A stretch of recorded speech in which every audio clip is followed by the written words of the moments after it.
ये कहानी एक ऐसे लड़के के इर्द गिर्द घूमती है जो न सिर्फ कमजोर है बल्कि पूरी तरह से कंगाल भी है। गुंडों को उसे तंग करने में बड़ा मजा आता है और जिस अमीर लड़की से वो प्यार करता है वही उसे सबसे ज्यादा नफरत करती है। सच कहें तो वो उसकी गरीबी को हिकारत की नजर से देखती है।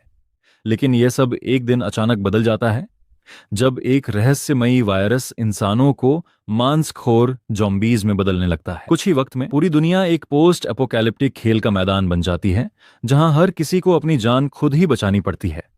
अब किसी के पास कितना पैसा है इसका कोई मतलब नहीं रह जाता। पैसे अब बस कागज के बेकार टुकड़े बन चुके हैं। और किस्मत देखो, वही लड़की आना जो कभी हमारे गरीब हीरो को नीचा दिखाने में मजा लेती थी, अब उसी के साथ रहना चाहती है ताकि अपनी जान बचा सके।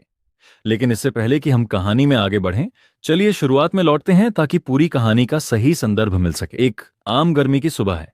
एक छोटे से अपार्टमेंट के कमरे में हमारा नायक मिंजून रहता है। लगता है भाई ने बीती रात गेम्स खेलते हुए जमकर मस्ती की है क्योंकि उसका कंप्यूटर अब भी ऑन है। वो गहरी नींद में सोया हुआ है, लेकिन उसकी ये शांति फोन के अलार्म की तेज आवाज से टूट जाती है। जैसे कि हमेशा होता है, अलार्म की आवाज बेहद परेशान करने वाली है। मिंजून खुद को किसी तरह मजबूर करता है कि फोन उठाकर वो आवाज बंद करे। स्कूल भी जाना है तो बेमन से बिस्तर छोड़ता है।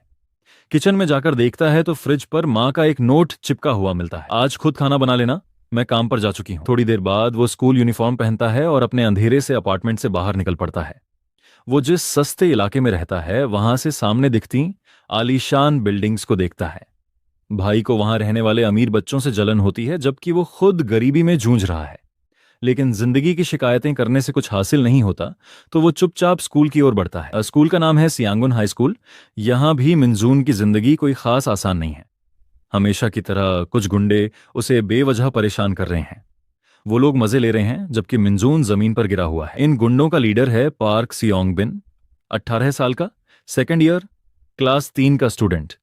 जैसे ही सियोंग बिन मिंजून का मजाक बना रहा होता है तभी एक लड़की की आवाज गूंजती है जिससे सियोंग बिन रुक जाता है। वो लड़की अपने दोस्तों के साथ वहां आई है। उसे सियोंग बिन की ये बचकानी हरकतें बिल्कुल पसंद नहीं आती। वो हमेशा कमजोर लोगों को तंग करता है। हालांकि उसे खुद मिंजून भी पसंद नहीं है, वो भी उसे बेकार समझती है, लेकिन फिर भी उसे लगता है कि सियोंग बिन स्कूल की इज्जत खराब कर रहा है। उस लड़की का नाम है हान याना, 18 साल की, क्लास 2, सेक्शन 3। सियोंग बिन फौरन बिहेवियर चेंज कर लेता है और मिंजून से ऐसे बात करने लगता है जैसे वो उसका जिगरी दोस्त हो। असल में मिंजून उसके लिए बस एक क्लास का मस्खरा है। उसके साथ मजे करना उसके लिए कोई बड़ी बात नहीं। याना की बात फिर भी सही है, स्कूल में बेवजह हंगामा करना गलत है।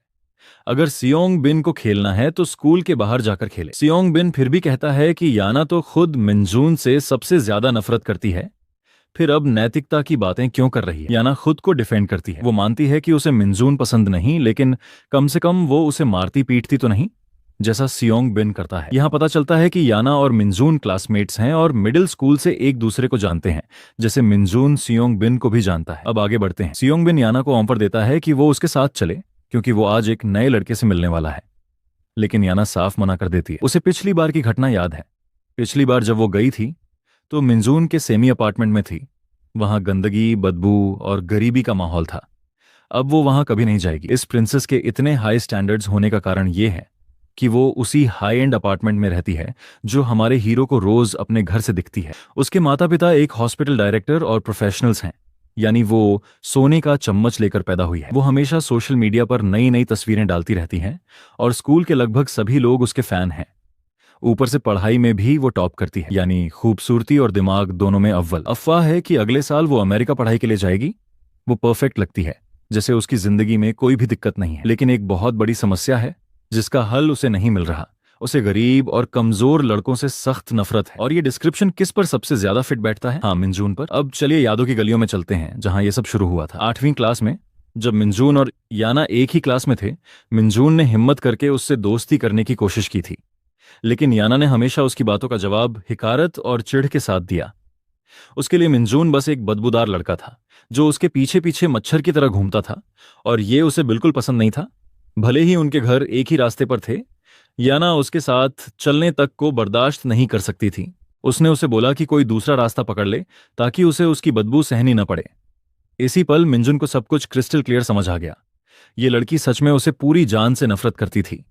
और अगर खुशबू की बात करें तो उसने नोटिस किया कि वो लड़की हमेशा लग्जरी परफ्यूम की खुशबू में डूबी रहती थी। उसके लिए शायद यही दौलत की खुशबू थी। आमतौर पर जब कोई तुम्हें बार बार नीचा दिखाता है तो दिल में उसके लिए नफरत आ जाती है, लेकिन मिंजुन की फीलिंग्स कभी नहीं बदली। भाई वाकई हद से ज्यादा लॉयल था। वो हमेशा उसके बगल में बैठता रहा, चाहे वो लड़की उसे ताने मारती रहे या पब्लिकली इंसल्ट करती रहे। साल दर साल सेम स्कूल सेम क्लास और वही एक तरफा क्रश। लगातार बेइज्जती के बावजूद उसने कभी हार नहीं मानी। एक टाइम आया जब उसने खुद से सवाल करने शुरू कर दिए, क्या मैं पागल हूं जो उस लड़की से प्यार कर रहा हूं जो हर मौके पर मुझे नीचा दिखाती है? लेकिन मिंजुन की जिंदगी हमेशा से ऐसी रही है। सोंग बिन से फिजिकल पिटाई और याना से emotional torture. Welcome to the life of a certified loser. बाद में मिंजुन अपने दो दोस्तों के साथ बैठा है और दोनों दोस्त बस एनिमे की बातें कर रहे हैं जैसे हार्डकोर ओटाकुस करते हैं। मोटा वाला दोस्त तो पूरी तरह एनिमे का दीवाना लगता है, जबकि उसके बगल में बैठा दुबला पतला लड़का अब बसून हो थोड़ा कम इन्वॉल्व है दो। मिंजुन बस चुपचाप बैठा है जैसे कोई बैकग्राउंड एनपीसी अपने ही ख्यालों में खोया हुआ। चलो मिलवाते हैं। दुबला पतला है बेसून हो, उम्र 18 साल। मोटा वाला है बांगजुन, सेम उम्र। हालांकि सूनहो और बांगजुन की क्लास मिंजुन से अलग है, लेकिन ये दो ही दोस्त हैं जिनकी पर्सनालिटी मिंजुन से कहीं ना कहीं मैच करती है। बस फर्क ये है कि उन्हें कोई बुली नहीं करता, जबकि मिंजुन हमेशा इजी टारगेट बन जाता है। कभी कभी भाई को इनसे जलन भी होने लगती है। उसे लगता है कि ये दोनों बस लकी हैं और सारी गंदगी उसकी किस्मत में लिखी है। तभी उसके दोस्तों ने पूछा, चल लुमिना कॉन्सर्ट चलते हैं? अगर हाँ बोलेगा तो एक्स्ट्रा टिकट ले लेंगे। फोन में जो मॉडल थी वो हॉट लग रही थी, लेकिन मिंजुन को अब ऐसी चीजों में कोई इंटरेस्ट नहीं रहा। सच कहें तो अब उसे आइडल्स में भी कोई एक्साइटमेंट नहीं बचा। उसके दोस्तों को लगता है कि भाई बहुत कुछ मिस कर रहा है। अब जब वो ध्यान से देखते हैं तो उन्हें रियलाइज होता है कि मिंजुन अब ऑलमोस्ट डेड सा दिखने लगा है। जब वे बाहर निकलते हैं तो दोस्त उसके डिप्रेशन पर मजाक उड़ाते हैं, जैसे कि उसे दुखी होने का कोई रीजन ही नहीं है। क्लास में मिंजुन बस ये चाहता है कि दिन जल्दी खत्म हो ताकि इस बकवास जिंदगी से कुछ देर के लिए ही सही निकल सके। तभी वो सोंगबिन और उसके गैंग को सुनता है जो किसी लड़के के बारे में बात कर रहे होते हैं, जिसने जब उन्हें तंग किया तो सीधा घूर कर जवाब दिया। वो लड़का थोड़ा डरावना लग रहा था, लेकिन गैंग को पूरा यकीन था कि सोंगबिन उसे चुटकी में गिरा सकता था। पता चलता है कि वो लड़का नॉर्थ कोरिया से साउथ कोरिया भागा है। गैंग उसका मजाक उड़ा रही है, अपने मम्मी पापा को छोड़कर भाग आया डरपोक। उसी वक्त वो लड़का कांग हाको वहां आ जाता है और सारी बातें सुन लेता है। और वो ऐसा लड़का नहीं है जो इन चीजों को यूं ही जाने दे। सोंगबिन की ईगो को तब जोर का झटका लगता है जब हाको उसे वैसे घूरता है जैसे वो कोई इंपॉर्टेंट इंसान ही ना हो। सोंगबिन उसका कॉलर पकड़ लेता है, लेकिन हाको बिना किसी डर के बस कामली बोलता है, दूसरों के बारे में बकवास करने से पहले अंजाम के लिए तैयार रहना सीखो। सोंगबिन कॉलर छोड़ता नहीं है, पर उसके गुंडे बीच में आकर सिचुएशन संभाल लेते हैं। आखिरकार सोंगबिन हाको को छोड़ देता है, लेकिन जाते जाते धमकी देना नहीं भूलता, तुझे बाद में देख लूंगा। ये सब हो रहा है और मिंजुन पीछे बैठा बस एक ही बात सोच रहा है, कब मिलेगा मुझे इस नरक से छुटकारा। स्कूल खत्म होते ही मिंजुन घर की तरफ चल पड़ता है। दिमाग में हजारों ख्याल दौड़ रहे हैं। अब वो सीरियसली स्कूल छोड़ने के बारे में सोच रहा है। उसके लिए यही रास्ता बचा है इस बकवास जिंदगी से बाहर निकलने का, और अब उसने फैसला कर लिया है, कोई पीछे मुड़ना नहीं। इसी बीच सोंगबिन और उसके गुंडे फिर रास्ता रोक लेते हैं।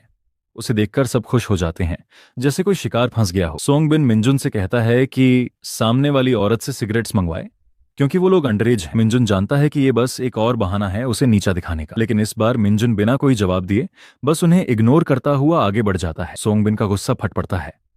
जैसा कि एक्सपेक्टेड था, वो और उसके गुंडे मिंजुन को पकड़कर बुरी तरह पीटते हैं और उसे एक सुनसान कंस्ट्रक्शन साइट में फेंक देते हैं।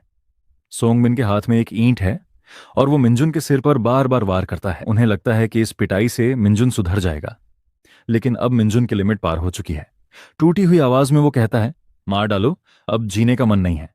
मरना ही उसे इस नर्क से आजादी दिला सकता है। और तभी दूसरा लड़का बोलता है, अरे यार अब तो थोड़ा बुरा लग रहा है तेरे लिए। सोंगबिन फिर हंसने लगता है। खैर क्या ही कहें, किस्मत कभी भी पलट सकती है। जो सुन के वो और भड़क गया और फिर मिंजुन को एक जोरदार किक मारता है। जाने से पहले वो हरामी एक आखिरी धमकी देता है, अगर मिंजुन कभी भी खुदकुशी करने की कोशिश करता है और अपने सुसाइड नोट में सोंगबिन का नाम लिखता है तो वो कसम खाता है कि मिंजुन की मां को ढूंढ निकालेगा और उसी वक्त उसे भी मार डालेगा और अपने साथियों को। मुंह बंद करने और ऐसे निकलने का कहकर वे लोग मिंजुन को कंस्ट्रक्शन साइट पर टूटा फूटा छोड़कर चले जाते हैं। जैसे जैसे सुबह का उजाला फैल रहा है, मिंजुन वहां से अपने घर की ओर बढ़ने लगता है। उसके दिमाग में बस एक ही ख्याल है, काश कल तक दुनिया ही खत्म हो जाए, लेकिन उसे पता है ऐसा होने वाला नहीं। तभी वो लग्जरी हाई राइज अपार्टमेंट की ओर देखता है और सोचता है अब उसके पास सबसे अच्छा विकल्प यही है कि वो उस लग्जरी हाई राइज अपार्टमेंट की छत पर चढ़ जाए, जिसे वो कब से देख रहा है और कूद जाए। सब कुछ चंद मिनटों में खत्म हो जाएगा। मुझे अब किसी भी चीज की बिल्कुल भी जरूरत नहीं है। अब इस दुख भरी जिंदगी को जीने का मेरे पास कोई कारण नहीं बचा है। सब कुछ खो चुका हूँ और अब कुछ भी मायने नहीं रखता। इसी सोच के साथ वो अपार्टमेंट की तरफ बढ़ने लगता है, सब कुछ खत्म करने के इरादे से। तभी उसकी मुलाकात याना से होती है, जो शायद उसे सबसे ज्यादा हेट करती है। याना को देख के मिंजुन कंफ्यूज हो जाता है और सोचता है, आज इसमें मुझे क्यों बुलाया। मिंजुन को देख के ही वो चिढ़ जाती है और उससे पूछती है कि वो यहाँ क्यों घूम रहा है, जब ये उसका घर भी नहीं है। मिंजुन की हालत देखकर उसे पूरा यकीन हो जाता है कि वो यहाँ डिलीवरी करने नहीं आया, बल्कि उसे लगता है कि मिंजुन यहाँ चोरी करने आया है। जाहिर है वो उसे याद दिलाती है कि वो कितना बेकार है।